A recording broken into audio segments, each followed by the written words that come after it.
মই এফাৰ্মেশ্যন লিখিবলৈ বা পঢ়িবলৈ একেবাৰে বেয়া পাওঁ। কিয় জানেনে? কাৰণ মই এইবোৰ 10,000 বাৰ লিখিছিলো, I am rich, I am happy, কিন্তু একোৱে ফল পোৱা নাছিল। খং নুঠিবনে বাৰু? এই কথাষাৰ মই কোৱা নহয়, মোৰ প্ৰশিক্ষাৰ্থী এজনে কৈছিল। আচলতে ভুলটো এফাৰ্মেশ্যনৰ নাছিল, ভুলটো আছিল তেওঁৰ এনাৰ্জিৰ।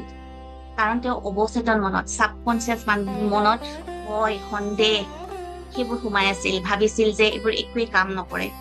কিন্তু যেতিয়া আমি EFT, হো'প'ন'প'ন', ছাবকনচিয়াছ প্ৰগ্ৰেমিং আদিৰ জৰিয়তে তেওঁ সেই ভয় সন্দেহ দূৰ কৰিলো, তাৰপিছত তেওঁ জীৱন যাদুৰ দৰে হৈ পৰিল। আপোনালোকে যদি শিকিব বিচাৰিছে তেতিয়াহ'লে আমাৰ লগত অহা 20 তাৰিখৰ পৰা অনুষ্ঠিত হ'বলগীয়া 7 দিনীয়া মানসিক চাপ ৰহিত প্ৰশান্তিময় জীৱন অনুশীলনৰ কৰ্মশালাত যোগদান কৰক। যোগদান কৰিবৰ বাবে আপোনালোকে স্ক্ৰীনত দিয়া এই নম্বৰটোত যোগাযোগ কৰিব। ধন্যবাদ।